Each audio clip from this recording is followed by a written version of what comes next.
Hey there folks, welcome back to the Photo Video Show where we explore all things photography. I'm your host Mark Puckett, and on today's show I've been getting a couple of questions here lately about the codecs and how to switch them inside the Sony A6000. So I don't mean to sound rude or condescending or anything, I just thought that this was probably something that most people would be able to figure out on their own, and I guess I was actually mistaken. So for those people that genuinely do have questions about how to do certain things, please leave those kinds of questions either in the comment section down below, send me an email, send me a message here if you want to remain anonymous on YouTube, and ask those questions, because a lot of times I take it for granted that people just know how to do this kind of stuff, and sometimes they don't. So I want to go ahead and show you guys exactly how to select your codec and then what you can do with your settings after the fact. As far as setting your bit rate and your frame rate. So if you guys are ready,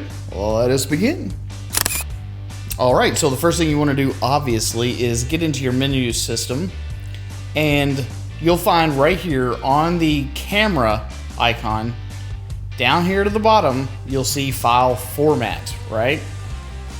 So we just want to select that, and this is basically where you switch to the different codecs, whether it be AVCS, AVC HD, or MP4.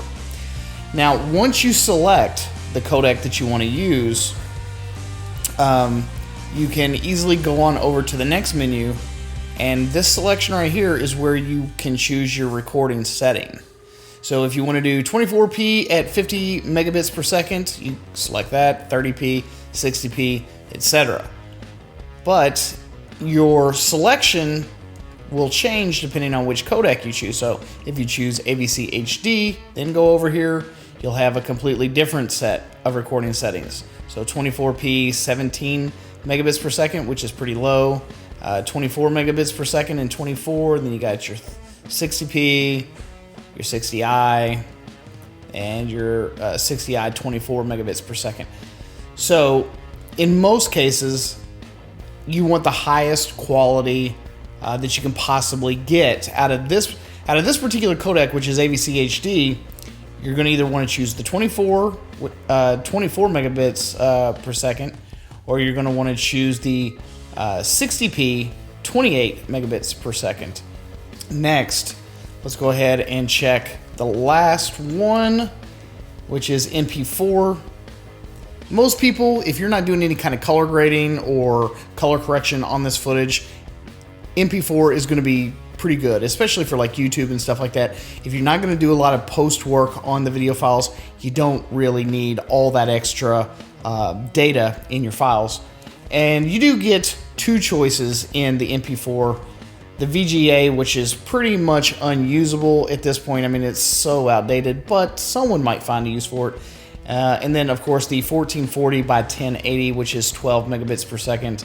And like I said, that setting right there will get you through most of what you're actually going to use. So that's all the codecs, and that's all the recording settings. So there you have it, and there you go, guys. I hope you enjoyed this video, and I hope that I answered some of your all's questions about how to select your codecs and how to set those frame rates. And like I said in the beginning of the video, if you genuinely have questions about how to do certain things, do not feel embarrassed. Don't feel like you're dumb or whatever. It is perfectly natural to ask people for help, and that's what I'm here to do. So if you have those questions, leave them for me, and I promise that I will either try to answer them directly, either in a message or a comment, or I will do like I did with this one and actually create a video just for you. So thanks again for stopping here at the Photo Video Show. I'm your host Mark Puckett, and I will see you guys again on the next one. Peace.